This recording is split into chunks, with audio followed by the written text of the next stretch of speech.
Cousin just woke up from her nap. Come on, come sit down and watch this spooky story. Come on. So this woman bought American Girl dolls for her kids. She has two girls. One is 4, one is 7. So after she bought the American Girl dolls for her kids, she said that her nephew, he comes over on the weekends. And when he came over, he told her, he said, Auntie, I saw that doll walking in the kitchen. She said, what do you mean you saw the doll walking in the kitchen? So fast forward, this woman's husband gets home and he's like, hey, the nephew let you know what he saw. He said he saw the doll walk into the kitchen. She said, yeah, he told me, but what am I supposed to do with the information? Basically is what she said. Fast forward again, the woman said that she has always known that there were spirits in the home. Said that they've been living in that house even before the kids were born. So she said she always saw things. She always, knew that something was in the house. Things always came up missing. So she wasn't surprised that there were spirits in the house. But fast forward again, she said that she waited for her husband to go to work and the kids went over to her parents' house. And when the kids went over to the parents' house, she pretty much was like, okay, I'm about to see what I can do. So fast forward again, she tries to communicate with the spirits in the house and starts asking them questions. But guess what? She asked them a question with y'all. Go ahead, guess. Yeah, about to piss me off. We'll get into that after this part, though. So she said while she's asking questions, she could just feel herself growing more paranoid while she's messing around with this Ouija board. But she also feels hands on her shoulders while she's asking questions. Now, remember, she's the only one home. So she turns around, nobody's there, but she still feels the hands on her shoulders. She turns around again and she sees the American Girl doll, the 7-year-old's American Girl doll, standing right there next to the door. Now, mind you, the kids are not there. No one else is in the home. Now, the husband gets home from work and he steps in the house and he tells her, he said, hey, the house feels weird. Like, what, did something happen? And she let him know, like, yeah, I was communicating with the spirits. And he said, okay, but how were you communicating? And she led this man to believe that she was just asking questions around the house. She didn't tell him that she was playing with a Ouija board. Fast forward, the kids are ready to come home. Her mom drops the kids off, but then to her surprise, she sees the kids walking towards the door and she notices that both of them have their American Girl dolls in their hands. Baby.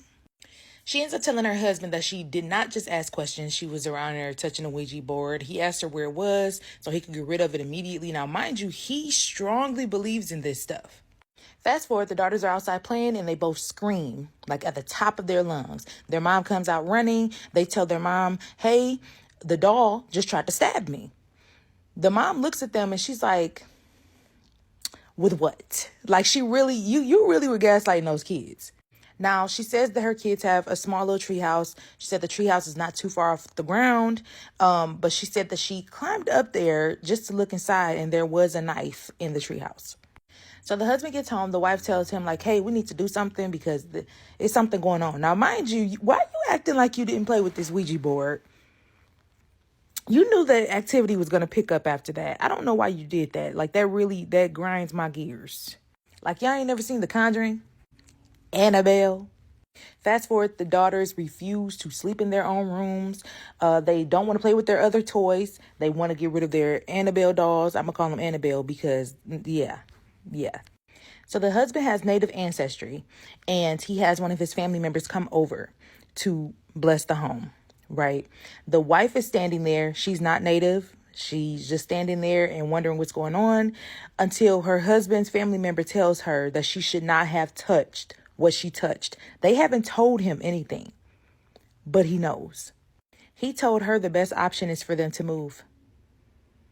Do you know how scared I would be if a shaman came by and told me that the best option they got for me is to leave my house that I've been in for 10 plus years? Mind you, the husband called the cousin instead of someone else because his wife has a heart condition. He's scared that something's going to happen to his wife if they don't do anything about these spirits, the bad ones in the house. Even crazier, 7-year-old daughter went down to the kitchen, and when she was leaving the kitchen, she walked past the basement door. When she walked past the basement door, she said the door opened and a long, bony hand stuck out of the basement door. I would move. I'm not saying, but that's just me though. wait until you hear the things that have happened in this home. This girl says that the house that she grew up in had a lot of personality, that even the mom says that when they first moved in, it was almost as if the house didn't want them in there. The strange thing about that though is that this house was not old. Like, they're the first people to ever live in this home. From what they know, the guy who was actually building the house for himself and his family went to Mexico City, had an accident, and he passed away. And because of this, the house had been sitting there with nobody living in it for a long time, but nobody had also started fixing it up or anything like that either. That was until the man's brother ended up going to this house, fixing it up, and then he ended up selling it to the girl's dad. Now, there's gonna be about 3 stories that have happened in this house. It's gonna start from like the non too scary to like what the fuck is wrong with this house. This story may be a little bit long, so you know, sit back, relax, grab a snack, and cover your feet with the blankets because what the fuck. So the first thing that ever happened there happened to her dad, and this is a story that he told them. So back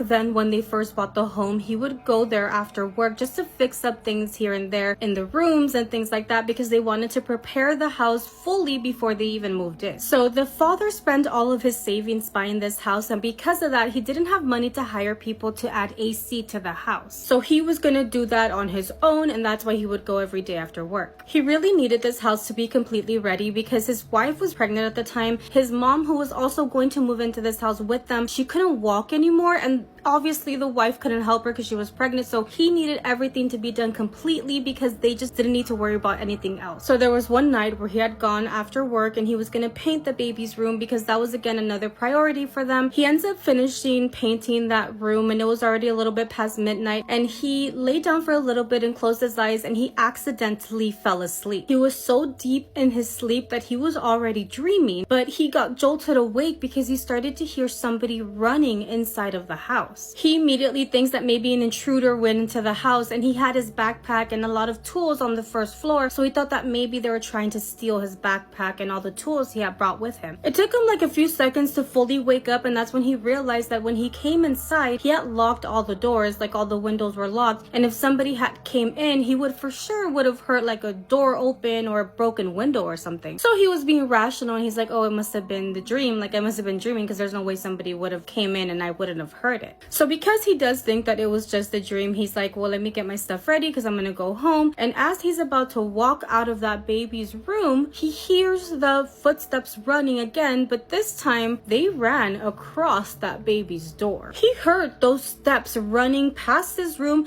and all the way to the end of the hall into another bedroom that was gonna be his mom's bedroom. Now the dad says that he was not a believer in paranormal or of ghosts, but he also didn't go and check to see who the fuck ran to that bedroom. He ends up leaving, goes home, and goes to sleep without telling anybody anything. Honestly, that's just like the Mexican way. You do not hear anything, you do not see anything, you do not mention anything because nothing happened, right? Nothing happened. So his daughter, the one telling the story, says not only did he not tell anybody, but it took years and different paranormal events happening in that home to where he finally told us that first experience he had in that house. Now she wants to tell you the story that happened to her. And let me just say, you better fucking hold on to that blanket. The blanket is our shield, okay? So the mom used to say that her little brother used to have this imaginary friend who was this little girl who he would be talking to, he would be playing with, and no one could ever see. She says that just to let us know that she never had an imaginary friend. Like nothing like that ever happened with her. And now that she's older and her brother is older as well, he says that he doesn't remember having this imaginary friend or like what she looked like. He just doesn't remember it, period. So by the time the story starts, the grandmother had already passed away. She passed away about 2 years before she was even born. She is giving us this information for a reason, so just stay with me. So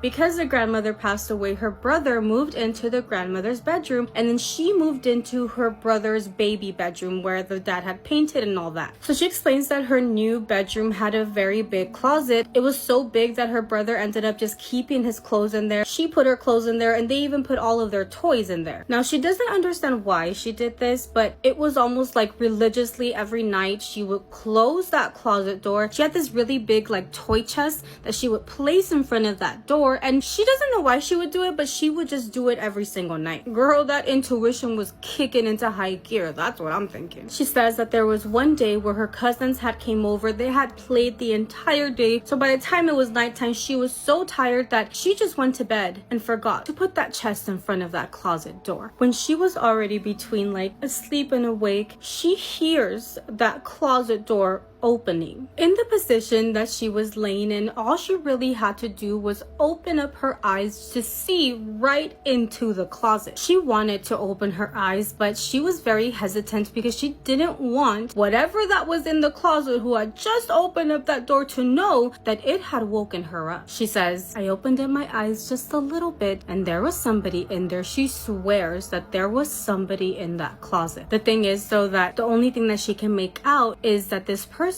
was wearing a dress, because she could see like from the chest down to like above the knee that it was a dress, like somebody was standing there. She knew that there was a girl standing in that closet, and that's when she decided to just close her eyes, pretend to be asleep, because she thought that was the better option, like pretending that she was asleep, that she's not seeing her, versus trying to get up, having to walk past that closet or run past that closet to open her bedroom door and run to her parents' room. So she was like, I'd rather this thing not know that I see it and let me pretend to be asleep. I would have been pretending to be asleep and then accidentally fainted, because what the fuck? So as she's pretending to be asleep, she says that this is where this little girl started counting. 10, 9, 8, 7. She doesn't understand why or for what reason this little girl started counting. 6, 5, 4. This little girl was counting down in a very low whisper, and the worst part about that countdown was that with every number, it sounded like her voice was getting closer and closer to her in that bed. 3, 2, 1. And that's when she heard nothing, and then the next thing she heard was that closet door closing back up on its own very quietly. Now, even though that closet door closed and you were to think, well, it's closed, you better run to your parents' bedroom, she was still not secured, because her closet door were the ones that have like little wood panels, and that little girl could still be watching her through those little wood pieces. She worked really hard that night to go to sleep, and eventually she did. Now, she said that she didn't tell her parents what happened. She wouldn't dare telling them, because it would feel too real if she told them. Now, there was one day where she got home, and as soon as she stepped in, she saw that her brother was crying and that the mom looked terrified. So 2 hours before she got home, the brother had just gotten home from karate. He went up to his bedroom because he was going to do his homework. As he's doing his homework, he says that she flicked his ear so hard from behind him. He screamed because it hurt him so bad, and when he turned around, he saw his sister, the one telling us the story, run really quickly into her bedroom. At this point, he was in the hallway. He was still crying from the pain, and that's when the mom walks up to him. The mom's like, what's wrong? What's happening? He tells her that his sister just hit him really hard in the ear, and he's like, go and get mad at her. She ran into her bedroom. But that's when the mom was like, your sister's not home. Your sister is not here. Very fucking scared. The mom still went into the sister's room to see if maybe she had gotten home early or like what the fuck was happening. When she goes into her room, there was nobody in there. The thing is, the brother's ear was really red, so somebody definitely hit him. And that is, 2 hours later, she gets home, she's seeing them, and they're all scared. And that's when she had to tell the mom what happened in her room that other night. It had been a very long time that the mom hadn't had a paranormal experience in that home, but of course something happened to her, and this is her story. When they first moved into that house, the grandmother at that point had dementia, and she would have really bad episodes. Because of this, the mom never really paid attention to what the grandmother would say, specifically the day that they were moving in, when the grandmother would tell everybody that there was a little girl watching them from the second floor. The mother did make it a point to ignore the grandmother because she did think it was because of the dementia, but it did get to a point where the grandmother would start crying. She didn't want to get into the house. She would tell everybody that she would rather go back to the little house they were living in. The grandmother never liked this house, and her health did begin to deteriorate after moving in. She stopped talking, she stopped walking, and in the very end end of her days, all she would do is stare at the ceiling. Every now and again, she would look at them and smile at them, but that's the most they would get out of her. The mom did eventually see this little girl months after they had already moved in, and she already had her baby. So there was one night where she heard the baby crying, so she went to the kitchen to prepare a bottle for him. So as she's in the kitchen preparing this bottle for her baby, the baby just stops crying out of nowhere. Even though he stopped crying, she still finished preparing that bottle, went up the stairs, and was about to walk into the baby's room. I already have chills and I haven't even said anything. As she's about to walk into this baby's room is where she sees this little girl on top of the crib. This little girl had her legs open on top of the baby, almost like she was sitting on his face and he couldn't breathe. The way that she explains it is almost like if you have to go pee outside and you're squatting, that is how this girl was squatting on top of the baby. The mom says that it was almost as if this little girl felt her presence by the door, because she turns to look at her and almost causes the mom to literally faint then and there. The only thing she was able to do while feeling all of this fear was scream, and the husband came running within seconds, and she couldn't even speak. So when the husband was running in to go into the baby's room, the mom, all she could do was point at the baby's closet. The dad did check on the baby. The baby was fine, but he immediately turns around to look into that closet, and there was nothing in there. The mom couldn't explain what she had just seen, and the dad, being that he was trying to rationalize everything, told her that maybe she was just really tired, she was half asleep, you were dreaming still, you were sleepwalking, something of that sort. And the mom was like, you know what, maybe it was a dream, maybe I did, I was sleeping, because she thought that she had brought that baby bottle with her, and by the time you know it, she didn't even have that in her hands. So she's like, you know what, you may be right, I was dreaming, I saw something that wasn't there. It had been months before she ever put her baby back into that room to sleep by himself. And then when her son grew up and started having this imaginary friend and playing with an imaginary friend, she would just say that maybe it was him, like there was nobody there, it was definitely his imagination, and there was no ghost in the house. That it definitely had nothing to do with what she dreamed that night that she saw this little girl squatting on top of the baby. She also tried to ignore the drawings that he would make, where he would draw this little girl the exact same way that she had seen in his room, with that little dress and everything that she just didn't want to believe was real. So back to the girl who's telling us the story. She says that by this time she was already 12 years old, and everybody in the family knew of what had happened to the mom and the crib and the little girl, whatever. By this point, this little girl would appear every now and again, and she would try to scare them every now and again as well. So after all of this, she's like, this is where that voice would try to wake me up. That voice that she had heard counting at one point in the closet. However, it was no longer coming from the closet. Now that voice was coming from underneath her bed. 10, 9, 8, 7, 6. At first, she thought that she was dreaming, or at least she was trying to convince herself that she was dreaming. But then the voice became a lot more insistent, like that little girl was wanting to wake her up. Like she wanted to make sure that she would wake her from her sleep, like if she was trying really hard to scare her. So one other night where, that voice started counting down again, where she knew that little girl was trying to wake her up and bother her, she tried really hard to stay still, pretend to be asleep. However, this time it felt like this girl from underneath her bed kicked the mattress up really, really hard. That night, she did get up and run to her parents' room. She didn't care anymore because that kick was too violent. She said it was really, really hard. She felt for the first time that not only was this girl trying to scare her, but she was trying to hurt her. And that is where the strangest part of this entire story took place. The weirdest shit happened. The parents didn't go to her room that night. They actually let her sleep in the bed with them. But in the morning, when the dad went to go look at her room and see if there was anything underneath that bed, he definitely found something underneath that bed. He found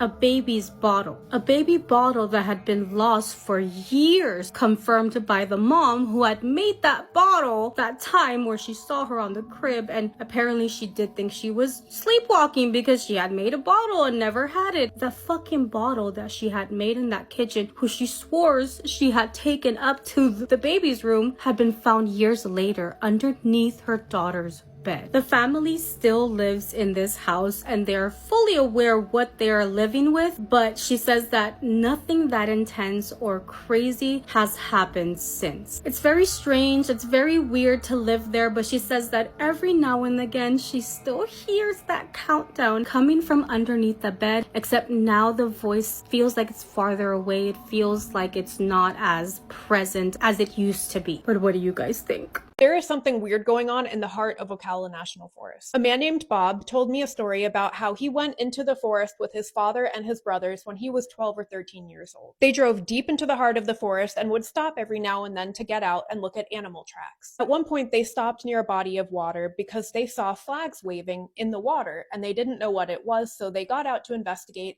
and their father was like, "Look, boys, there are birds circling up above us." They look up and there are hundreds of birds circling in the air. Bob's father is looking at the ground and he's like, something doesn't look right. This is off. So he begins kicking at the ground. His foot connects with something metal, so he brushes away the fake ground that they've stumbled upon, and they find 2 or 3 silos buried there. Before he can investigate, they start to hear a weird humming noise off in the distance, so they run to the tree line and hide. As they watch, 2 black Humvees with blacked out windows and 2 black vans pull up to where they had just been. Men wearing tan pants and black shirts with guns slung over their shoulders step out of the vehicles. The van door opens and out step a bunch of people wearing white jumpsuits and masks. The people wearing the white jumpsuits are carrying drums and a little machine, and they walk over to one of the silos and pour something into it. As this is happening, Bob said the entire forest went quiet. He says it felt like they were there for 5 hours, but it was probably only 30 minutes or so.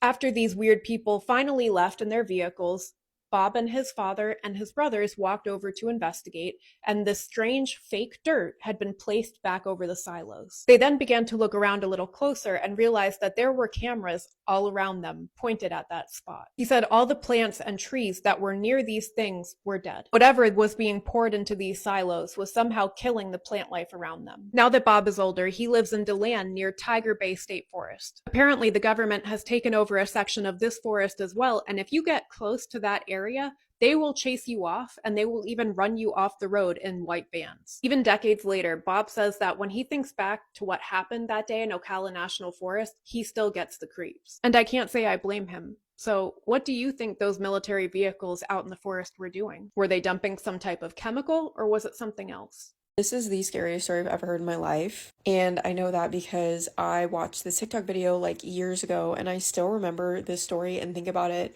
at least weekly. So let's get into it. There was a trend going around years ago where people were telling their scariest stories that they cannot explain. I'll be honest, a lot of these stories were paranormal, and it just shocks me because I cannot remember if this woman's video went viral or not, but it was hands down the scariest story that I have heard a part of that whole trend. And if you know what I'm talking about as I'm explaining this video, please tag the person, because like I've been scouring the internet for this particular video. So the story starts off with this woman talking about her college home that she split with like multiple roommates. And I don't remember the exact break that they were on in college, but it was her alone in this house for like a long period of time. And she particularly was staying because she had to work her job that was in town. Comes home one night, and because she had been alone in the house, she had shut like all of the extra doors to other rooms that she knew she wouldn't go into.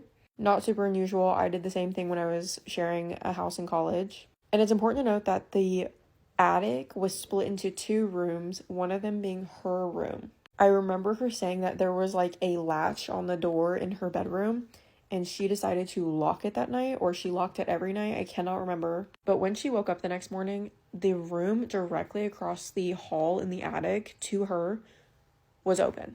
And at first she was like, oh, I must have forgotten to close the door that night. So she enters the room for whatever reason and sees that the closet door had also been open. And upon opening the closet, she sees remnants of somebody who had been sitting in the closet for a long period of time. She had no idea who it was. She still has no idea who it was. And every time she thinks about the story, it gives her chills. And I particularly remember her using verbiage in the video that made me feel sick. And it was something along the lines of like, whoever was in that closet was in fact so familiar with the house that they were able to go and sit in a very particular room and be able to watch her. which just adds an additional layer of this story being genuinely terrifying. But yeah, if you know what I'm talking about, maybe you don't, maybe it's too niche and it was so long ago that people don't remember this video, but there is a reason why I remember it, and now you can too. Hello and welcome back to a series of anonymous petty events, the Toxic Tea Party. This series is brought to you by toxicity and ungodly amounts of petty. Necklace, cute, has my initial on it. Now onto the story. So I've worked for 2 bars for the same company for almost the last year or so, but now that I'm fired, I'm ready to spill the tea. I also read this one on live. Bar number 1. This bar is almost exclusively known as a snow bar.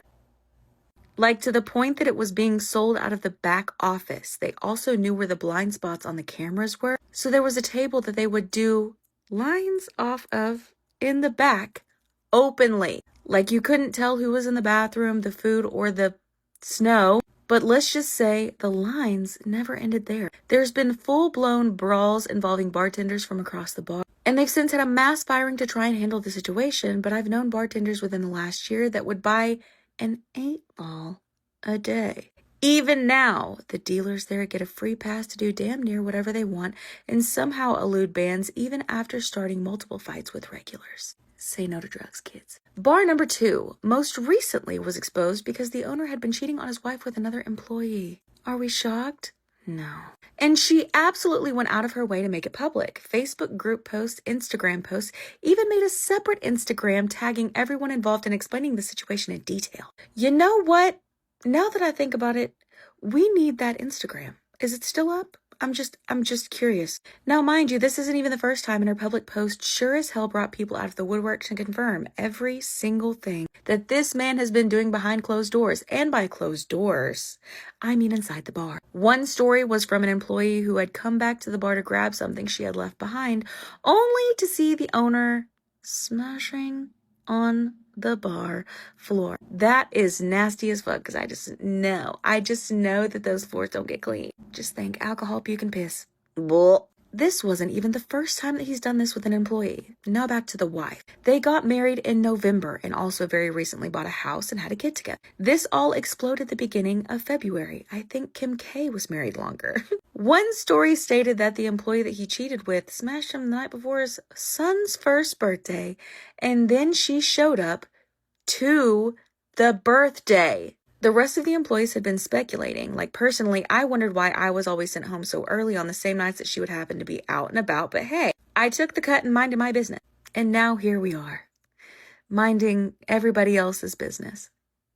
Love that. One time I came into work and there was an earring on the bathroom floor and handprints on the mirror. One employee stated that during multiple shifts, they would disappear into the bathroom for 30 minutes or so at a time. He had also increasingly became more and more drunk on shift. We don't even sell Fireball, but he kept one behind the bar hidden at all times. Ugh, Fireball. Honestly, that actually explains a lot about him as a person. There were multiple times that he would get so drunk on shift, we would find him sleeping in the basement or his car. One time in particular, he approached me slurring and unable to walk and told me that he couldn't close the bar, so I did the whole thing myself. Also, when all of this got exposed, the wife took his phone and got in the group chat to call all of his employees sluts and sent multiple messages telling us to tell our boss and the girl that he cheated with to unalive themselves. Now we've all gotten the brunt of it from the owner's brother, who's so far removed he can't even physically step in to help out, but berates the rest of the staff as if we had anything to do with the way that things are. Maybe, just maybe, your brother can't keep his willy in his pants. You know what I mean? And the alcohol out of his system, I guess. Bonus, his replacement, a manager at another one of the bars who has an entire Instagram dedicated to her adult fun playtime encounters with employees and friends, one of which being the girl our boss cheated with. They said they were going to spill the tea, and baby, the tea was spilt, and boy, was it hot. Now, was there necessarily petty in this? No, but that was a lot of toxicity. So, anonymous toxicity, story time? I don't know. It doesn't matter. We got the tea, and that's what does matter, okay? So let's not rate it on a scale of 1 to 10, 1 being the least petty, 10 being the most. Let's rate it on a scale of toxicity. Yeah, let's do that. If you have a story of your own that you want to submit, you can do so on the link tree in my profile. I will see y'all at the next episode. Stay petty, friends. Let's read another scary Reddit story.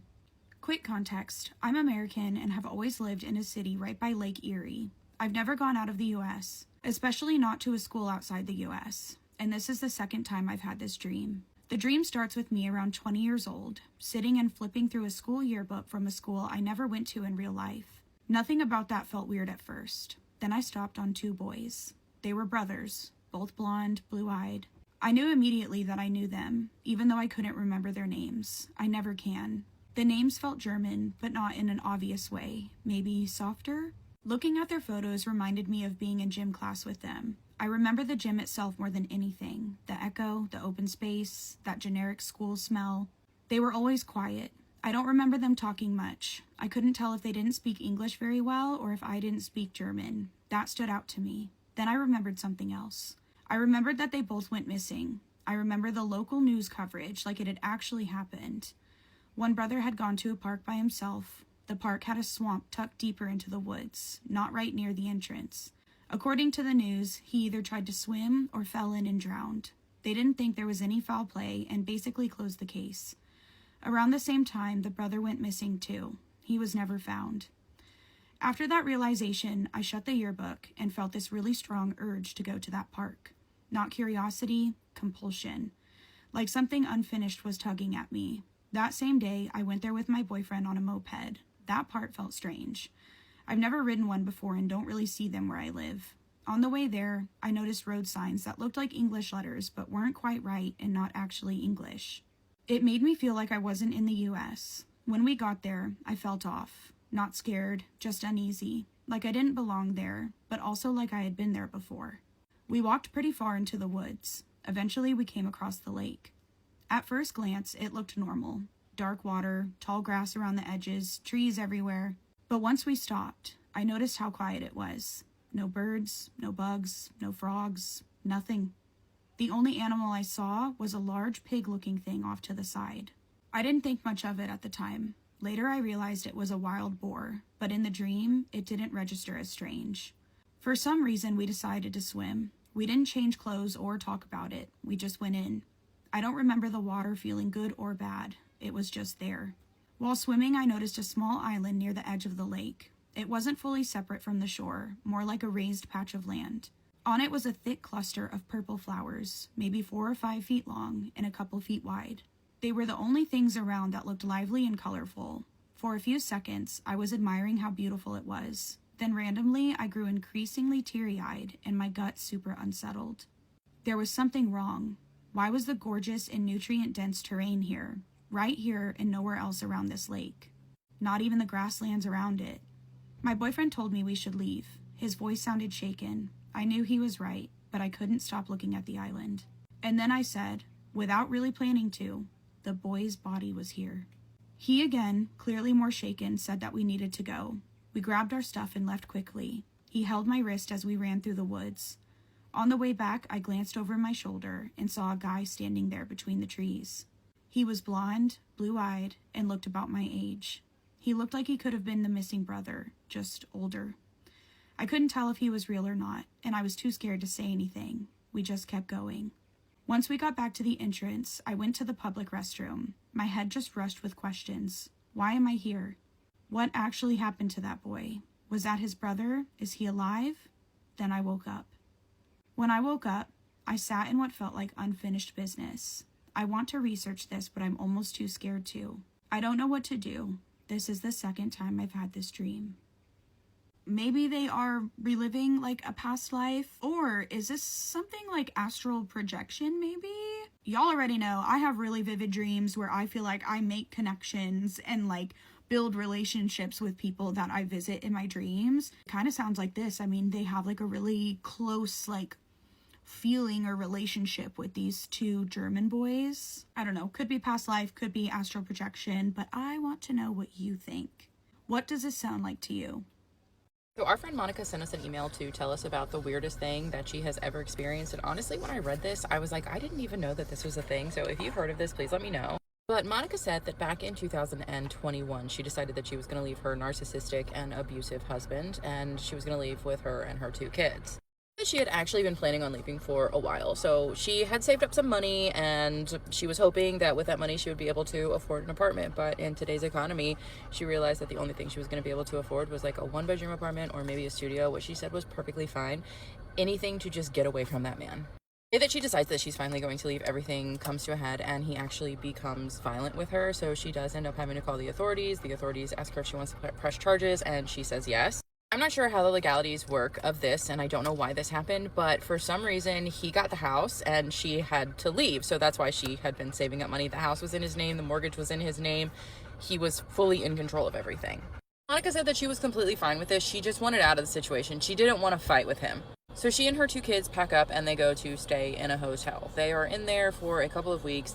The weekend comes, the kids are not in school, and Monica is like, you know what, let's get in the car, let's go for a drive. We're gonna head out to the country. Maybe we can just find somewhere to be outside for a little while and get some fresh air. Just some sense of normalcy. She's driving on these country roads. She says that she's about 30 minutes out from the city at this point, and she's driving along and she notices that there is a for sale by owner sign in front of this little brick ranch. Monica says, I don't really even know why I called. I think I was just dreaming, but I called the number listed on the for sale by owner sign, and this lady picks up and I'm like, hey, and she's like, hey, my name is Jan. And I tell her, hey, I am calling about the for sale sign out in front of the brick ranch on blah blah road. The lady on the other end of the phone, Jan, she says, oh yeah, that was my dad's house. He's living with us now and it is on the market. I am just up the road. If you're out this way and you want to see it, I'm happy to show you. Monica says that she is just like, you know what, no. And she decides honesty is the best policy with this woman. And she tells her, you know what, I'm just dreaming. There's no way that I can afford this house. I really appreciate your time, but I don't want to waste your time. Jan tells her, it's really not a problem. I'm truly 2 minutes away. Just pull in and I'll see you in a second. At this point, Monica's kids are in the backseat. They're screaming. They went out of the car and she's like, okay, that's fine. So she pulls in, the kids get out, they take off running. They're playing in the grass. They're picking up sticks. They're just doing what kids do. They're just having, they're so happy. Monica is outside with her kids and she says a super nice car pulls in. Lady gets out, absolutely beautiful, dressed to the nines. Has this big smile on her face. She just seems so welcoming and sweet. And she tells her like, hi, my name is Jan. Thank you so much for calling. I would really love to show you and your kids the house if you have time. Monica agrees even though she knows I can't afford this house.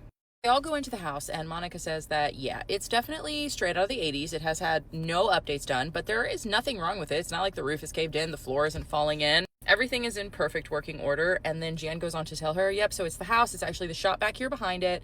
And then it's also this detached shed and then the land to the cutover back there, which is about 100 yards back. Monica says she just looks at Jan and she was like, I really appreciate you taking the time to show me this house, and she said she just unloads on her and just tells her everything. I have just left an abusive relationship. Right now we're staying in a hotel. I'm looking for a studio or a 1-bedroom apartment for my kids and I to stay in. That's all that I can afford right now. I know that I can't afford this house. It's not going to happen, but thank you so much for just taking the time to show me. That Jan puts her hands up and she's like, listen, yes, the house is for sale and it has been on the market for a while. And the reason why is because there are stipulations with the purchase. Monica's shaking her head. She's like, okay, I don't know what your stipulations are, but I promise you it's not going to matter. Jan goes on to tell Monica, my dad built this house back in the 80s. He built it, with his bare hands. This was our house growing up. He has gotten dementia. He lives with me now, and it got really bad when my mom passed away. But before he got really bad, he said that his wish was that we sold the house to somebody in need for a fair price. So the price of the house, along with the shop, along with the detached shed, and along with the property is $100,000. At that point, I would be asking, so is the portal to hell, is that in the crawl space or master bathroom? Which one? Monica says she tells Jan, you know what, I actually think that I can make that work. So some time passes, legal things and questions and boring. Monica gets the house. Just, that's all you need to know. They move in. Everything is great. Jan and Monica become really good friends. Jan is really good to Monica's kids, and a little bit of time passes. I'm trying to condense this as best I can because I tried to make it once and I had to do a part 2, and I'm like, no, I'm not doing part 2. Monica is at the house one night. She's sitting at the sink. She's doing dishes. There's a window that looks out into the back right in front of the sink. So she's washing dishes. She's looking out the window. And as she's looking out the window, she says that she sees a man. He's about 100 yards back, like right near that cutover where her property line is. She can't see him really well to make out any detail. She can tell he's maybe in like a button down, but other than that, nothing. So she calls Jan and she was like, hey, is there any neighbor who like walks around back there in the woods or anything? Because I see a guy. Jan is like, nope, there should not be a guy, but I'm sitting here with my dad. I'll send my husband over and I'll have him check things out. Husband comes over, he looks around, he doesn't find anybody. It's like this guy has just vanished into thin air.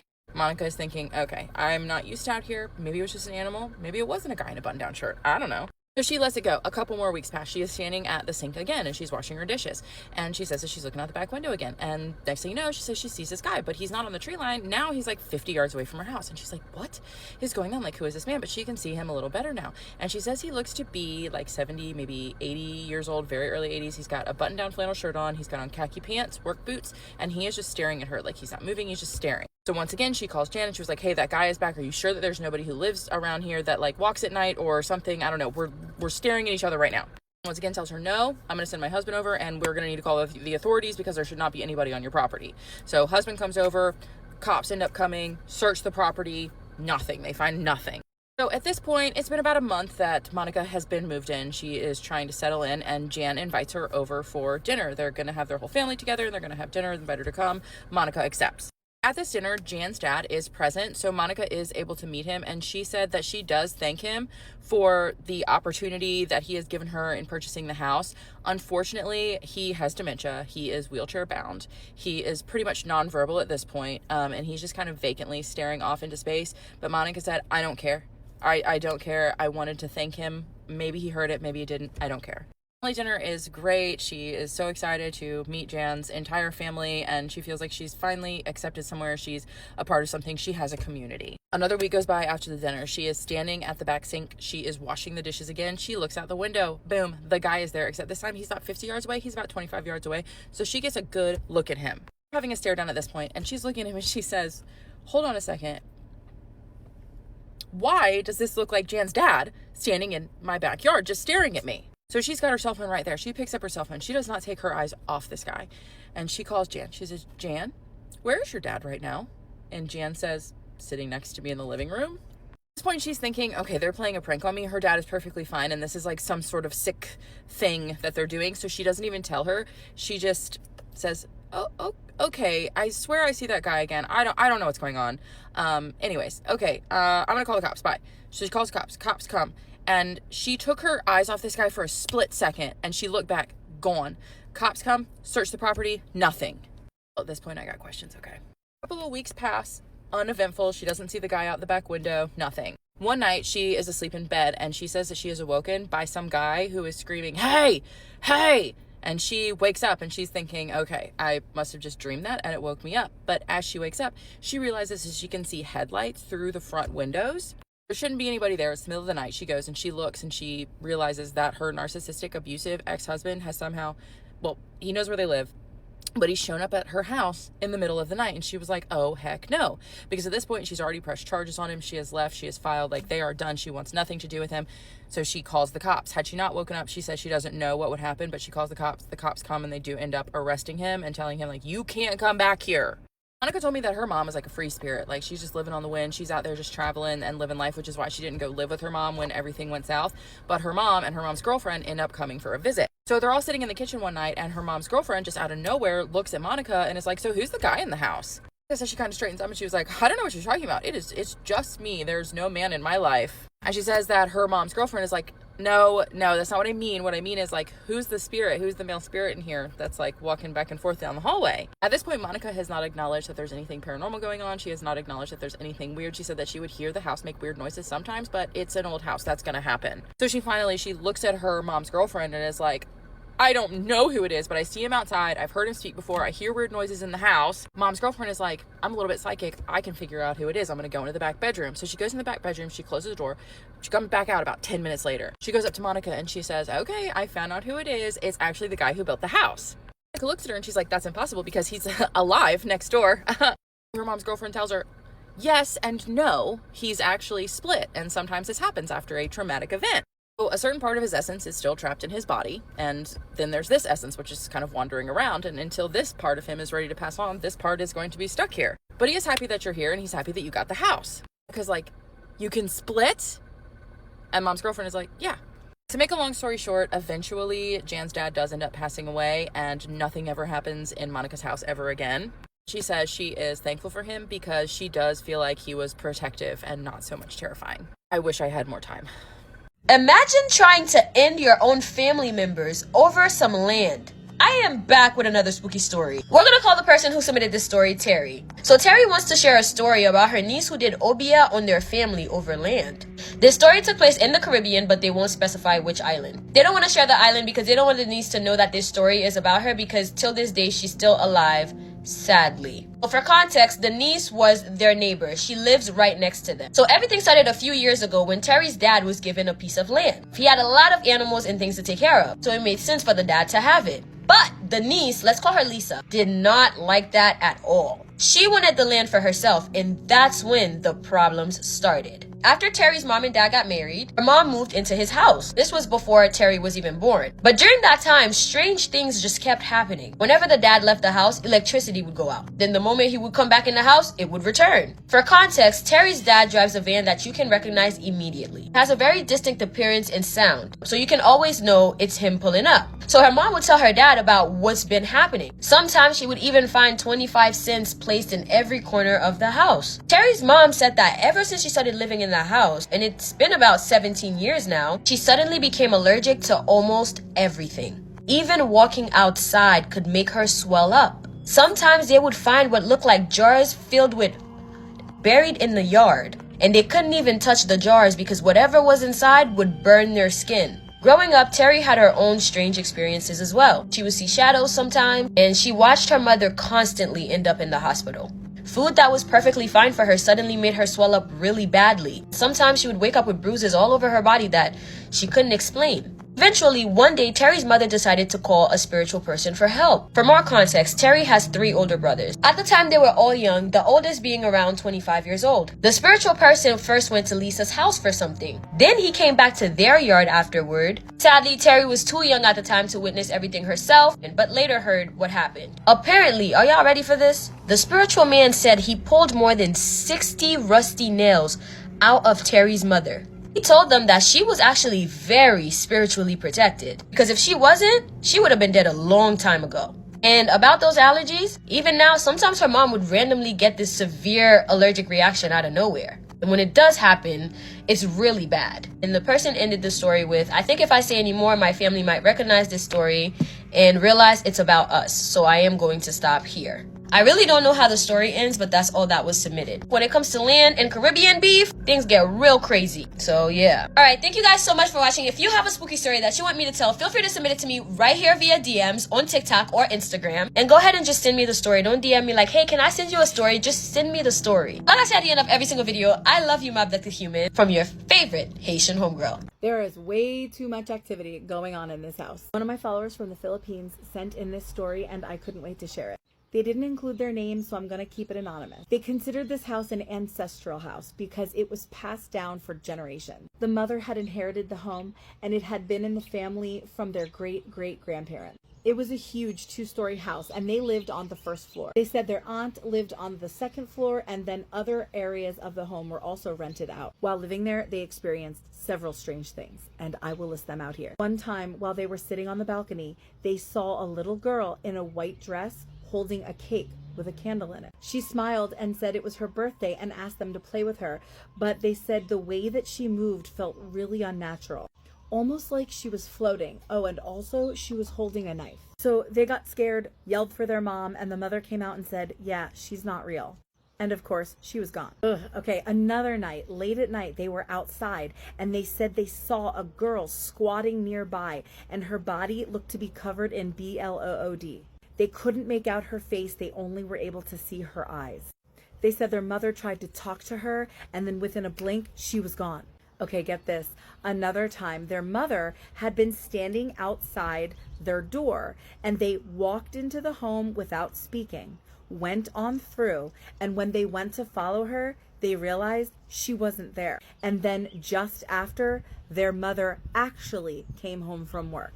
There are other reports from neighbors who would claim to see deceased loved ones hanging around. The mother would also claim that she'd feel like the house moved and stretched in the mornings. She'd also often see at the same time every day chariots and women wearing traditional barot sayas walking down the road near the house. When the mother would look up and make eye contact with them, they would wave at her. Later on, they learned from an elderly woman that during the war, their house had been used by Japanese soldiers, and a lot of women and children were tortured there. After hearing that, they started wondering if the strange things happening to them were connected to the history of the house. The person says that even to this day, they just can't get it out of their heads, like how or why were these entities coexisting with them? Are we talking paranormal as in ghosts, or is this just imprinted energy from the past? I'm sure they'll be up in the comments. Let us know your thoughts. So fascinating, so creepy, and they're very brave to have endured that. Oh, and if you have your own creepy story, I would love to hear it.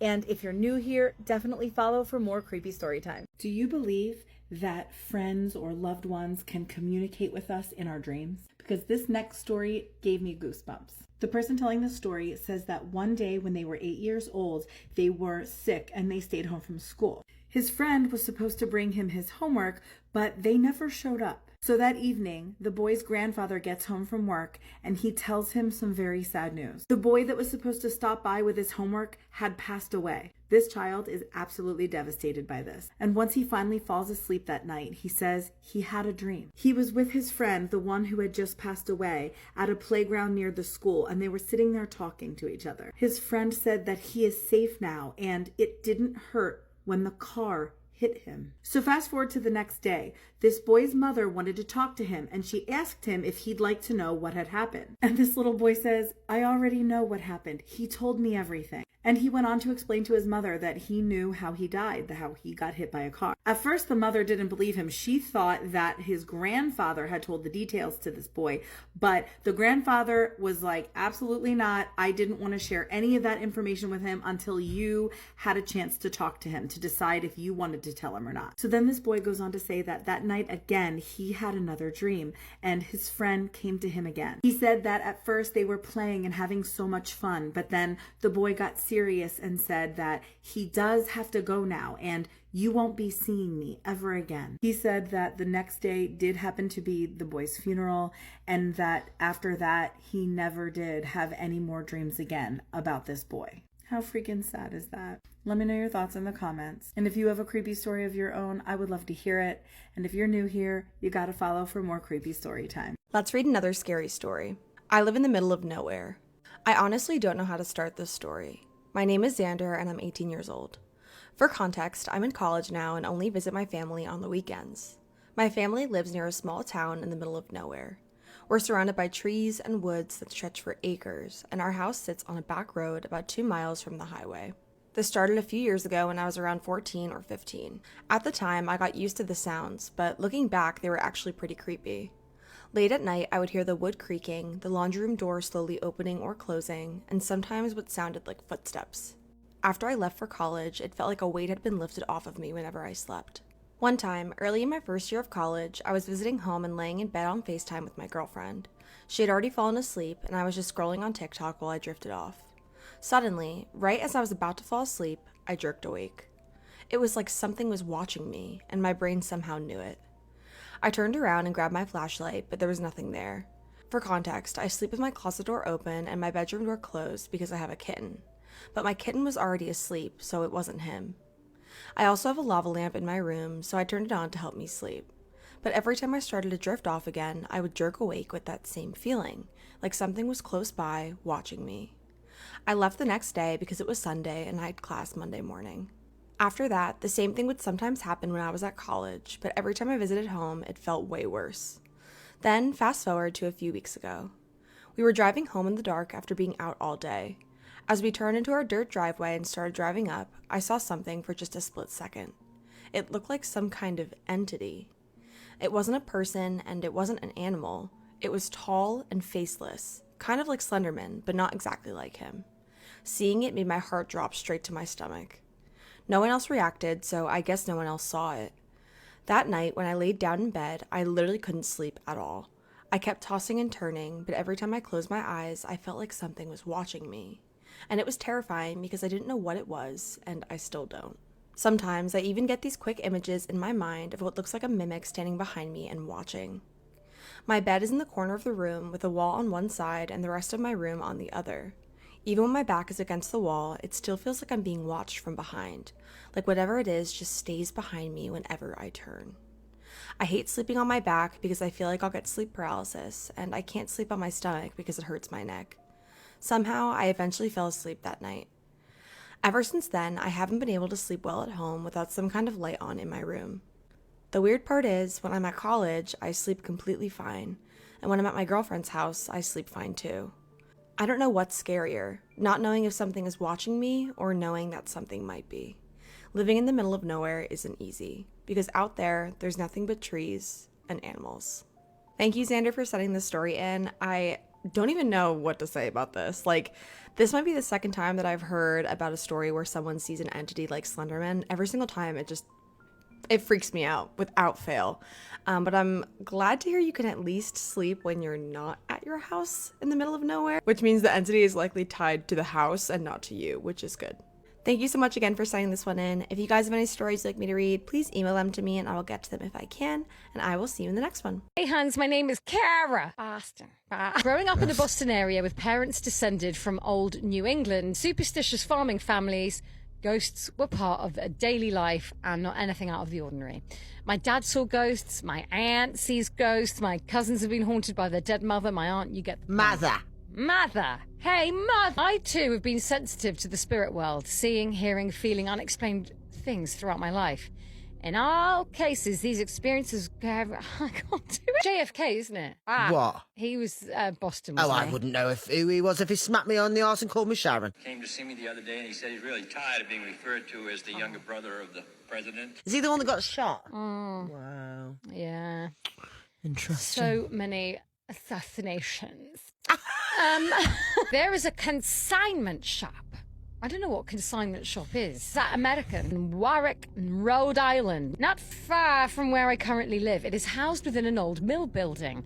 They sell a wide range of antiques and otherwise used items. Lots of furniture, odds and ends, and pictures. As my mum would say in her Massachusetts accent, pictures. I go there regularly, and the last time I was there, previous to this incident, I had to use the bathroom. It's at the end of a long, very narrow hallway. One way in, one way out. Lining the hallway are pictures. That day I walked down the hallway, tried the bathroom door, but it was locked. Figuring someone was in there, I walked back down the hall and squatted down to look at a painting. My ample French-Canadian bum blocking the hall. Nobody could have passed down that hallway into the bathroom without them bumping into me and knocking me on my ass. The painting was dark and disturbing. It depicted an old woman in the foreground, seated, wearing black clothes and staring out with a look of disgust. Behind her on the tables were what I first thought were cooked turkeys, but I soon realised were naked people posed in the fetal position, face down. Another woman entered the hall. I assumed looking for the bathroom, and I told her it was occupied. Then we heard the door click as though it had been unlocked. We stared at each other, and then I decided to walk down and knock on the door. Nobody answered. When I tried to open the door, it was unlocked. I risked opening it. When I opened the door, there was nobody in the bathroom. And the same as the hallway, there was only one way in and one way out. Anywho, I did my business, checked for any unseen ways out, found nothing. Shaken, I left and went to find my husband.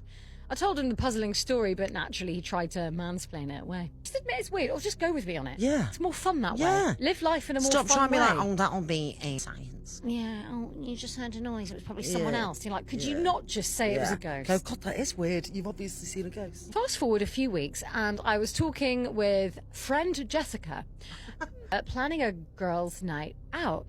I told her about the haunted bathroom and freaky painting. She's one of those friends who's up for anything. We decided to go ghost hunting. I brought 2 digital recorders, and we went to the consignment shop for dinner right before it was closing. We walked around, trying to be nonchalant, like we weren't there to meet the toilet ghost. I led her to the hallway. The same disturbing painting was still there, but positioned higher on the wall than it was last time I saw it. She took a photo and agreed it was terrifying, and she agreed there was no way someone could have walked down that hallway from the bathroom without them bumping my bum. I went to the bathroom, knocked on the door, no one answered. I tried the door, it was unlocked, so I went in, and Jessica joined me, not suspicious at all. I turned on the recorders and began asking aloud things like, "Is someone there? Would you like to communicate with us?" Jessica left, I did my business, and then we left the shop. We grabbed dinner at a local restaurant and searched for the painting online using Google image search. At first, it produced no results. Then, it seemed to recognize What was that? and describe the portrayed image in detail. We wrapped up dinner and drinks. She had 1, I had 3 because she was driving, and decided to continue our evening elsewhere. While leaving the shopping plaza, Jessica slammed her car head-on into a metal pole. Pulled into another plaza to see the whole front end of her car was smashed up. The car turned out to be totaled, in Boston area speak, a total loss. A tow truck picked us up and brought us to Jessica's house. We had wine with her mom and told her about the haunted bathroom. Told her about the painting and that Jessica had taken a photo of it. Being a superstitious Portuguese Catholic, her mum said to delete the photo immediately, and Jessica did. But the curse wasn't done with Jessica. A few days later, her knee blew up in an infection, totally unrelated to the accident. She landed in hospital and we're still waiting to find out whether she needs surgery. Was it the painting? What a weird thing to happen. I know. Was it the painting that caused all this? Was it the haunted bathroom? I've no idea, but I refuse to listen to the recordings I made. I won't upload them to my computer either. I'm terrified the curse will fall on me next. I thought about sending you guys the audio so you could listen and tell us whether the ghost spoke, but I don't want to pass on the curse to you. Send them. Send it. Send it, Cara. Anyway, Love. I'll leave the rest of my perimenopausal ravings to myself. I love you, ladies. You bring such joy and laughter to my life, Cara. Dolphins are on the hunt for construction workers, allegedly. Lip gloss on so I can run this mouth. Now focus. Scary story time, Fright Night Files. What do you mean a Florida man was kidnapped by dolphins and forced to build a city? Like, what is going on? I've told some crazy stories on here that I've heard before. We've all had like the mermaid eating thing, by the elite, which after a lot of things, are we really even surprised about the mermaid video anymore? But if you don't know what I'm talking about, there's this guy. His name is Ricky James Hollowell. He's 33 years old. He was found apparently last Monday by Lee County Sheriff's Office. Like, they reported that he had been left or found barefoot, severely sunburned, and wearing only swim trunks. He told deputies that he had been, quote unquote, taken against his will by a pod of dolphins 3 days ago and forced to work on what he called an underwater construction project. And that's not it. It gets better, because he claimed that the dolphins approached him while he was swimming off Fort Myers Beach and escorted him to a site approximately 40 feet below the surface where they needed help building structures. Why are we even questioning this? Because they're going to build things. They're going to need construction crew people, right? I mean, they're smart and all, but they don't have thumbs, so I don't know how they're supposed to build things without construction workers. He told officers that the dolphins communicated through a series of clicks that he eventually learned to interpret. Quick, man. He is fast learning. What does that mean? Like a meant go fix the toilet? I don't know what he's talking about. Best part is there was a foreman, a dolphin foreman, that was in charge of all of this, and his name was Gerald. Then when they asked him how he breathed underwater for 3 days, he said, Gerald handled that. I didn't ask questions and you don't question Gerald. Noted. He had drawn an elaborate blueprint in the sand that deputies described as detailed enough to be concerning, including what appeared to be condos, a town square, and a recreation center. The dolphins are not playing around down there. They are going to work. Yeah, they took him to make him do what they needed to do, but they're not unreasonable, because once they felt that they were satisfied with what he'd done, they let him go. So, but they did tell him that they would be back for phase 2. So, responding deputy Sean Oakley told reporters, I've been with the sheriff's office 11 years. The blueprints were the part that got me. He had zoning. They took him for medical evaluation. Good to go. No reports of anything that you might be thinking that could be in his system to make him dream this up. The only thing that he had different about him was a certain type of bacteria or water or something that you only find where he said he was at in his lungs. So maybe he's telling the truth, and maybe Foreman Gerald's not that great at his job. Just saying. This is a 100% true story that happened to a woman in Madison, Wisconsin. Now, there was this woman named Sherry who moved into this house with her 2 children in Madison, Wisconsin. Now, she said, at the time, she didn't believe in anything supernatural. She really thought that was a bunch of nonsense. But she said, right away when they moved in, she would notice, out of the corner of her eye, sometimes shadows moving across the walls. She would hear strange noises that she couldn't explain. But she said, for the most part, it was just a normal house. One night, she's upstairs in her bedroom, and she's folding laundry.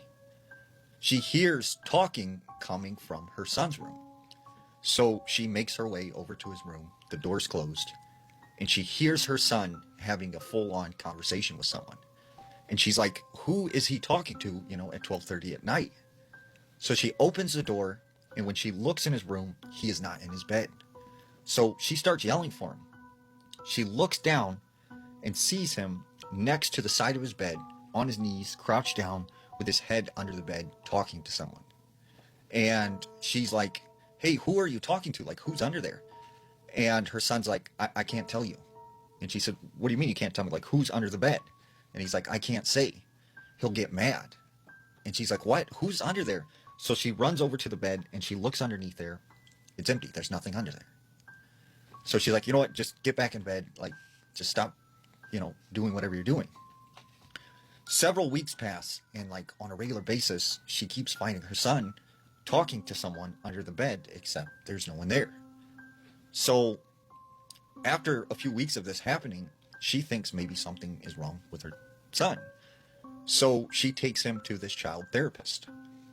The therapist assesses him and says, he seems completely fine. It's probably just his imagination. So several months pass and he keeps on doing this. Well, one day she's sitting down in the living room with him and they're talking when she notices he has some scratches and bruises all over his body. And she's like, where did you get those scratches and bruises from? Like, what's going on? And he's like, I can't say, I can't tell you. And she's like, yes, you have to tell me, what is going on with you? And finally he breaks down and he starts crying and stuff. And he just starts freaking out. And then he runs up to his room. So the mom, at this time is like, I don't know what to do. What is going on with my son? She's just panicking. Later that night, she's awoken to her son screaming in his bedroom. She runs as fast as she can. She goes in his room. She finds him halfway underneath the bed. He's grabbing onto the bed frame, and it looks like something is pulling him under the bed. So she immediately grabs him, pulls him out from under the bed. She looks under there. There's no one there.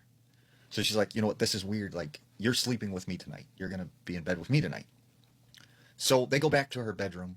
He lays down. He falls asleep. She's sitting in bed. She can't sleep. She's freaked out about this whole situation. When all of a sudden she hears, shh, hey, come under the bed. And she's like, what? She looks over. Her son is sleeping. But then once again she hears, hey, come here, under the bed. I need to talk to you. And it's like a man's voice. And she's like, no, who are you? Go away. And the man's like, come on, get under the bed. I need to tell you something. And she's like, no, I'm not going under the bed. And she said this man, whoever he was, just started yelling obscenities and getting really angry. So she grabs her son, they get out of the house, and she said she left that night and never went back. And still to this day, that house sits there. And she said she's talked to the neighbors, and they said since she's moved, several families have lived there, and they move out immediately. Might have known the story of real-life Boogeyman. Have you ever wondered what a mimic looked like in true form? Now, this story comes out of Florida. There was a fisherman named Dave. Dave was this lone wolf who only worked with one deckhand named Jason. This one particular morning, he gets ready to go out fishing, and his deckhand, Jason, shows up and gets on the boat. He leaves the dock and he starts heading out into open water. Well, as they get a good distance out, he realizes that Jason is being very, very quiet and not saying anything, which is weird because usually he's very talkative. So he says to Jason, hey, man, I've been working with you a long time. Is everything okay? And Jason just looks at him and says, it's funny, isn't it? And he's like, what's funny? He's like, it's funny how we're so far out here in the middle of nowhere that if something happened to you, you could scream and no one would hear you. And Dave's kind of like, okay. And after that, Jason just got this big, huge smile on his face and just kept staring at him. So fast forward towards the end of their fishing trip, they make their way back towards the dock. As they get within a couple hundred feet, Jason says, hey, there's this warehouse over here. Can we go and check it out? I want to show you something. And Dave's like, it's getting late. We got to unload the fish and it's going to be a long night. So we need to head back to the dock. And he's like, come on, just real quick, let's go over here. I want to show you something. And Dave's like, no, I'm heading to the dock. So he gets to the dock, and as he starts docking the boat, he hears someone screaming his name, Dave, Dave. He looks up, and waving his hands is Jason. And Jason's like, hey, why did you leave without me? And he's like, what are you talking about? Like, who's in the boat? And when he turns and looks inside the boat, there is now this 7-foot tall creature that is very skinny, has pale white skin, has these 2 fingers and like 2 toes, has this sunken in face, but on the back side of his head, it also has another face. And this other face is looking directly at Dave. And he said this thing let off a scream, it turned, and then it jumped into the water. A few moments later, they see a dolphin jumping through the water. And Dave said that he felt like whatever that was trying to lure him to the warehouse to do who knows what. Did you know that over 1,000 people a year disappear from Yellowstone National Park? And most of them are never found. Now, this story comes out of Yellowstone. There was this man named Jeff. Jeff said every year him and his father would go camping at Yellowstone National Park. And this one particular summer, they decided to go for the weekend. Now, they had found a new spot that was pretty remote, and this was their first time camping in this area. So they set up their campsite, they get a good fire going, and they started to tell scary stories. After a while, Jeff started getting tired, and he tells his dad, like, I'm going to go in the tent and lay down. So he goes into the tent, and he falls asleep. Well, a couple hours later, he wakes up to his father, who is screaming and having, like, some kind of nightmare. And he's like, Dad, are you okay? And his dad is just, help me. And he said, he just was like, okay, he must be having a bad nightmare. So he managed to just ignore him and eventually fall back asleep. But shortly after that, he wakes up again, and he has like this really bad feeling, like something is wrong, and he just couldn't seem to shake it. So he unzips the tent, he goes outside and starts using the restroom, when all of a sudden he hears his father's voice clearly say, Jeff, come over here, come into the woods. And he's like, Dad, like, what are you doing out of the tent? And he's like, Jeff, come on, come into the woods, Jeff, come here. And he's like, okay. So he starts walking into the woods, and he's like, Dad, where are you? And he just hears his dad say, come a little closer, Jeff, come a little closer. And that's when he noticed it just got really, really quiet. And all of a sudden, he hears a clapping sound. Then he hears it again. Then he hears it a third time. And out of the corner of his eye, he sees the shadow of something kind of zigzagging between the trees. And then, right in front of him, he sees this deer. Except this deer is standing on its hind legs like a person. It has antlers, it has all the features of a deer. But it has these glowing yellow eyes. And it is talking in his father's voice. So Jeff frantically runs back to the tent, and when he unzips it, he is shocked to find his father is not in there. So he starts yelling for his father, looking all around. And that's when he sees truck lights, and he sees his father's truck. And he realizes his father was not in the tent. He must have left and went somewhere. So he runs up to his father and is like freaked out, tells him what happened. And his father was like, after you fell asleep, I went over to this other people's campsite and I was hanging out with them for a while. And then I was coming back to go to bed. But he can see that Jeff is visibly shaken. So he says, you know what, let's just go ahead and leave. Well, as they were making their way out of the Yellowstone Park, he said they happened to overhear some people at the visitor center talking about someone had went missing. And what was eerie is he was very similar in age and look to Jeff. Now, this next story also comes out of Yellowstone. There was this geologist, and he was tasked with going to this particular region of Yellowstone in the southeast corner that is pretty remote and rarely visited. And there has not been a lot of people doing research in this area. So he happens to go there for like 3 days to do some kind of research. So he had set up his campsite and he was making dinner when all of a sudden he started to hear like a humming sound. And he said it was just kind of buzzing in his head, and it was just like very repetitive. And he couldn't figure out like where would that be coming from, because there's nothing out here, it's just woods everywhere. So he started walking in the direction of this humming sound, and he could hear it getting louder and louder. And that's when he runs right into this like 8-foot tall fence, and it goes down all the way on both sides. And he's like, why is there this huge fence out in the middle of the forest? Like what is behind here? So he manages to find a spot where he could get in underneath the fence, and he crawls into this area. He starts walking around for a little bit, and he could hear the humming sound getting louder and louder.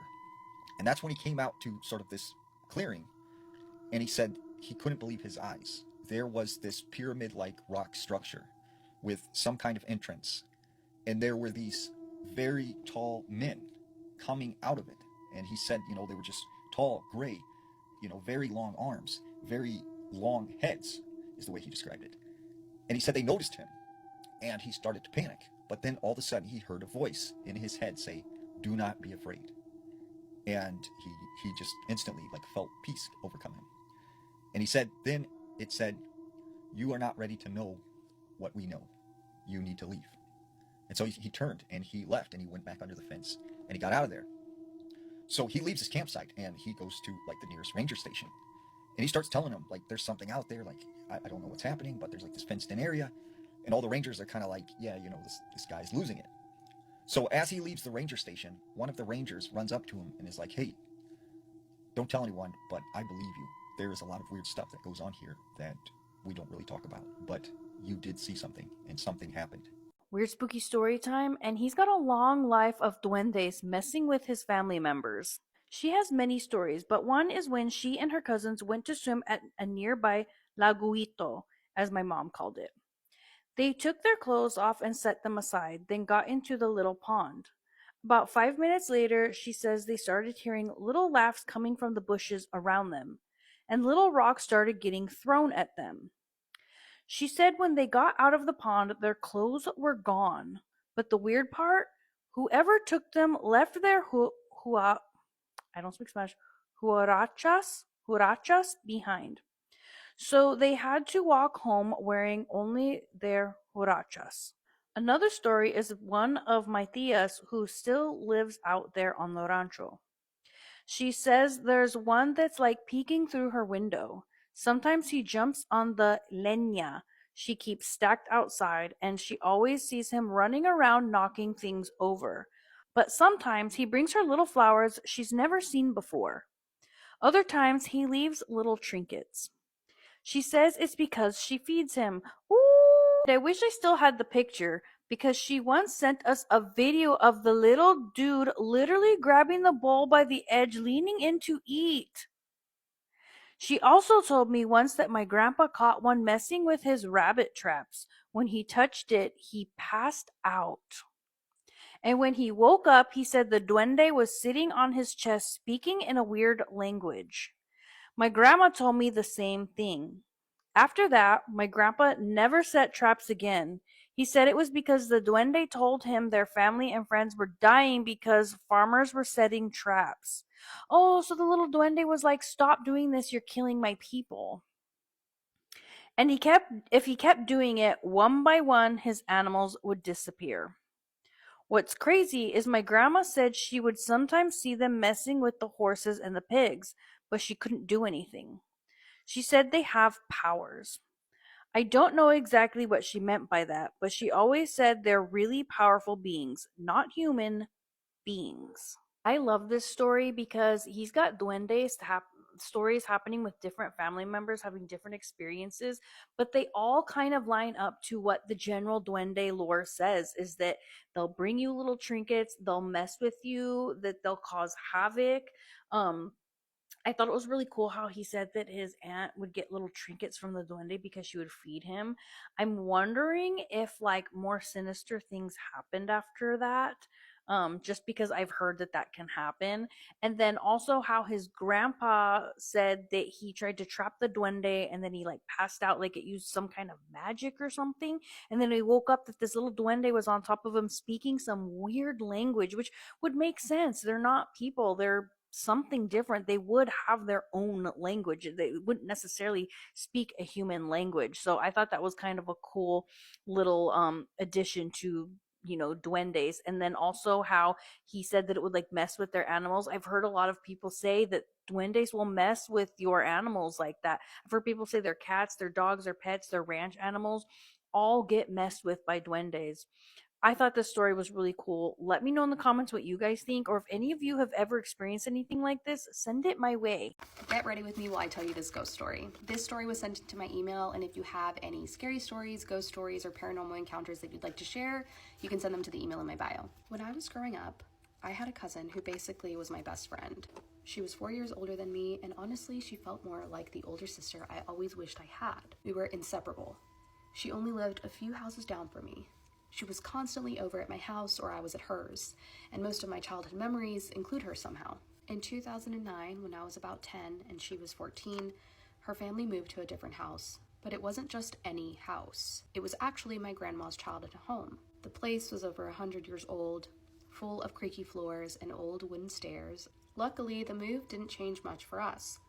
The new house was only about 10 minutes away, so we still saw each other all the time. A couple of years later, though, something happened that completely changed our family. 2 months before her 16th birthday, my cousin suddenly passed away from a pulmonary embolism. It was completely unexpected. One day she was there, and the next she wasn't. She had been the kindest, funniest person I knew. The kind of person who could make you laugh, even on their worst day. Losing her so suddenly devastated our entire family. But there's one detail about that day that's really important to the story. The last thing she ever did before she passed away was walk up the basement stairs from her bedroom. Her room had been down there. She walked up through the kitchen and into the bathroom, and that was where she collapsed. And ultimately, that's where she passed away. 2 years later, my aunt and uncle ended up separating, and they both moved out of that house. Instead of renting it out, my family decided to move in. It was easier that way, and it kept the house and the family. So suddenly we were living there. Me, my mom, my stepdad, and my little brother. When we moved in, my room ended up being the same room that had once been hers, the bedroom in the basement. My parents' bedroom was upstairs, right next to the bathroom. The house itself was old, over 100 years old. And if you've ever lived in a house that old, you know exactly what that means. Every step echoes. The floors creak. And the basement stairs, well, they were especially loud. You could always tell when someone was walking on them. One day, a while after we had moved in, I was home alone. I was sitting in my room in the basement, just doing my own thing, when I suddenly heard something. The basement stairs. They started creaking. Slow, heavy footsteps moving towards upstairs. I immediately stopped what I was doing and just listened. I don't like this, I don't like this, I don't like this. I don't like this. I knew my family wasn't home, but I could hear it so clearly. Step after step after step. It sounded exactly like someone walking up the basement stairs. Ooh, I'm getting chills. Then I heard what sounded like footsteps moving through the kitchen, and then the bathroom door. Oh no. At that point, I was completely frozen. My mind was racing, and I was trying to figure out if I somehow imagined it, or if someone had actually broken into the house. The sounds had been so loud and so clear. Finally, I forced myself to get up and check. I slowly walked upstairs, my heart pounding the entire time. But when I looked around, there was nobody there. The house was completely empty. At the time, I felt relieved. I figured maybe the house had shifted or something. Old houses make weird noises all the time. So I went back downstairs and didn't think much more about it. But over the next few years, it kept happening. Again and again. Whenever I was home alone, I would hear the exact same thing. The basement stairs creaking, footsteps moving through the kitchen, and then the bathroom, and it was always the same path. Always the same sounds. Eventually, years later, I finally brought it up to my family. I remember casually mentioning that sometimes it sounded like someone was walking up the basement stairs when nobody else was home. That's when things got weird, because my mom looked at me and said, "Wait, you hear that too?" It turns out it wasn't just me. My stepdad had heard it. My little brother had heard it. My mom had heard it. Every single one of us had experienced the exact same thing at different times when we were alone in the house. The creaking stairs, the footsteps through the kitchen, the bathroom. And then we finally realized something that gave all of us chills. Oh, I don't like where this is going. Because that exact path, the basement stairs, through the kitchen, into the bathroom, was the last thing my cousin ever did. After that realization, the feeling around it changed for me. At first it had scared me, but once I understood what it might be, I didn't feel frightened anymore. It actually felt comforting, like somehow she was still there. I don't know what really happens after we die. Nobody does, I suppose. But I like to believe that sometimes the people we love still find ways to visit us. I've since moved out of that house, but my family still lives there. And every now and then, they still hear it. The creaking basement stairs, the footsteps moving through the kitchen, and someone walking into the bathroom. And whenever they see a shadow or hear something that shouldn't be there, they don't get scared. They just say hi to my cousin and go about their day. What is with these haunted dolls? If you're new here, hi. I usually talk about pretty scary stuff, and I have an email where anyone who finds the page can send me their ghost stories. And let me tell you, I get a ton of emails about haunted dolls. And I want to say like 15% of them are the same story with different people. And they all have something to do with like a baby alive, talking Elmo kind of thing. And what's crazy is that before I even started this entire page, I knew somebody with this same story as well. So I don't know if it's just like a paranormal phenomenon. I don't know. But let's get into it. So this particular story comes from somebody named Teresa, who says that when she was 13 years old, her and her younger cousin Carmen were playing in her bedroom when they continuously started to hear this really strange noise. And as they're moving around her bedroom trying to figure out where the hell this noise is coming from, she realizes that there is a baby alive doll on top of her dresser.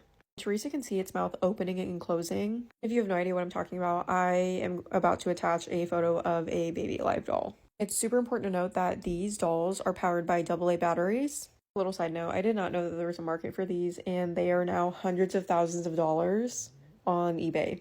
So obviously a very unsettling looking baby doll to begin with. And usually your baby alive doll came with these bottles that had disappearing milk, and if you held the baby back, it would make noises like it was drinking from a bottle. Anyways, Teresa hears that noise of it trying to drink a bottle, reaches up on her dresser, grabs the doll down, and there are no batteries in the baby alive. So immediately after finding out that there are no batteries in the baby doll, she literally throws it to the ground and screams and runs out of the room with her cousin, and had specifically run to her mom to tell her that they needed to get rid of the baby doll because it was haunted. I think the most horrifying part about this whole thing is that I have read multiple emails just like this one, and each one of them have a different doll, but it's like the same premise, which is just horrifying if you think about it. But anyways, that's gonna do it for me. Stay tuned for my ghost stories. We listen, we don't get scared, and we don't judge. Let me tell you guys a story of when my friend used to sell her pads to this other Nigerian man, and now she's bleeding non-stop, and she's lost a lot of things because of this.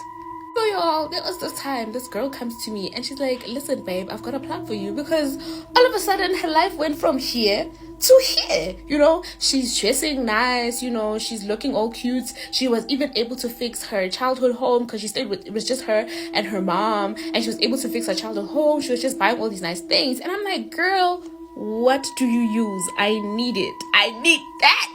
So she tells me, listen, I have been selling my pets to a Nigerian man and he gives me money. And I was like, she was like, for one pad, depending on how much blood there is, you get 10K for just one pad.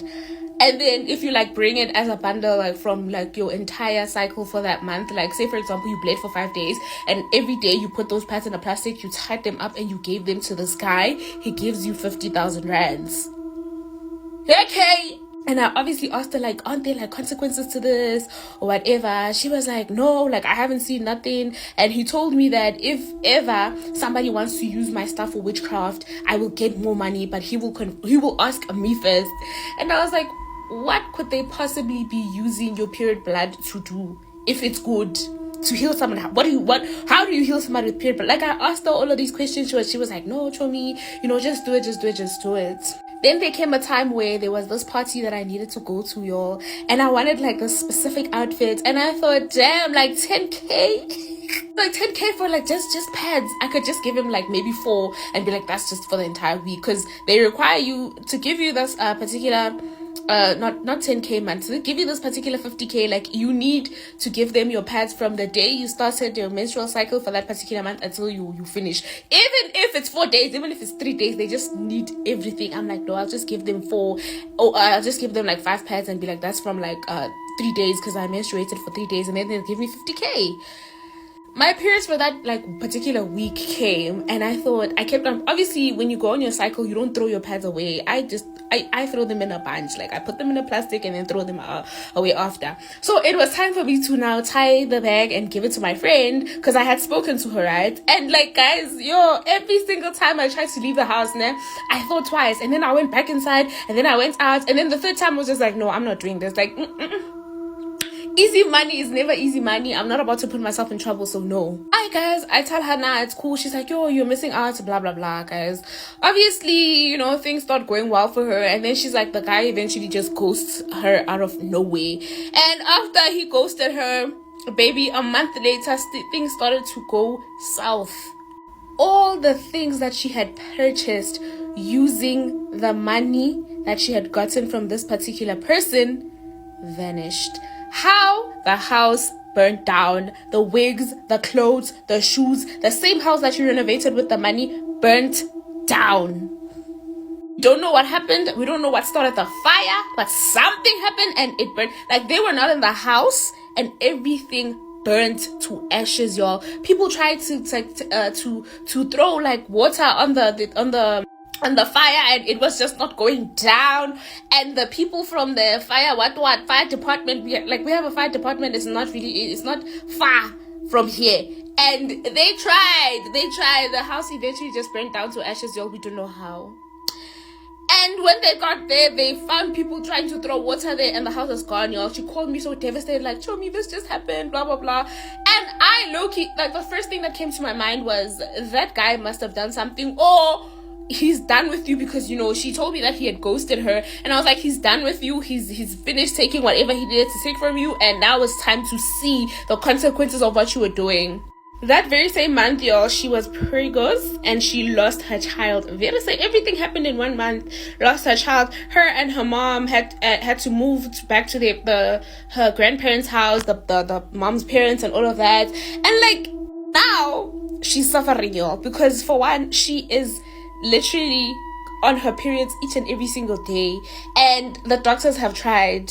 And what's crazy is, basically, I feel like this is just a punishment, because she doesn't even lose blood. As for someone that like goes on her periods every single day, like, she should have been losing blood. She should have been in the hospital. No, she's perfectly fine, but she believes like nobody's business. Obviously, she's been to countless witch doctors or whatever, and the witch doctors, traditional healers, and they tell her, like, you know exactly what you did, you know exactly what you played with, and this is what you need to do, guys. They spend money thinking this is gonna help, and it never helps. Unfortunately, after they go to this particular traditional healer, things stop for a week, and then they start over. Now she's starting to see things at night, during the day. Like, it's just terrible, y'all. She's at the brink of losing her mind, and she doesn't even stay near me anymore because her grandparents don't stay here. And I'm just like, yo, Sana, just imagine if I had did it. Like, I would have been suffering with her too. I feel sorry for her because, my friend needed that money, but at the same time, being naive, guys, and doing things that people on the internet tell you to do. Every single thing that you do has consequences, whether it be good or bad. Now she's suffering, and like, we don't even know how to help her, y'all. All we can offer is prayers at the end of the day, and she doesn't know where to find the guy that she used to sell her pads to, and this person obviously stole her luck, and this person obviously stole whatever good things that were in your body. He stole. Now she's sick and just suffering, and it's sad. In honor of Women's History Month, I'm doing 31 Days of Women in Horror. Today we're talking about Mary Elizabeth Winstead, who I think is an underrated woman of horror. She had a small role in the unrated The Ring 2, and she played a young Evelyn Borden. But where her journey really took off was in 2006 in Final Destination 3. That year, she also appeared in the slasher remake Black Christmas. Mary Elizabeth Winstead quickly proved that she was able to play many different roles in the subgenres of horror, such as when she appeared in Guillermo del Toro's 2007 grindhouse thriller Death Proof. Then in 2011, she stepped into the sci-fi horror genre, playing Kate Lloyd in The Thing. She continued blending horror and action films such as Abraham Lincoln Vampire Hunter as Mary Todd Lincoln. In 2016, she made her most intense performance in the psychological thriller 10 Cloverfield Lane. Her performance as Michelle turned the film into one of the most suspenseful thrillers of the year. Mary Elizabeth has become a standout in modern horror, proving that the Scream Queen legacy is still going strong. Come back tomorrow for my 31 Days of Women in Horror for Women's History Month. This photo is honestly terrifying. What do you see in this photo that should not be there or should not have been captured by the person who took the photo? I'll move. I don't think she was really meant to be in this photo. I'm not exactly sure what's going on here, but like she's not from this realm. This photo was captured at a soul dance event in Atlanta, Georgia. They were celebrating El Día de los Muertos, or the Day of the Dead. The event was led by a powerful musician named Porangi, and he did a beautiful prayer and called on the spirits. After he called upon the spirits, the group took this photo, and that's when she appeared. I mean, in case you wanted a closer look. The person that originally posted this photo says that the air or like the energy felt thick and she could feel the presence of something behind her. So after she took the photo and she went to look, like she honestly wasn't surprised. For whatever reason, just looking at this makes my face feel really hot and it gives me a headache. I 100% believe that this is an authentic photo, especially when it was captured after this musician called upon the spirits. Like they listened. If you call upon them, they will come. But like always, what do you guys think?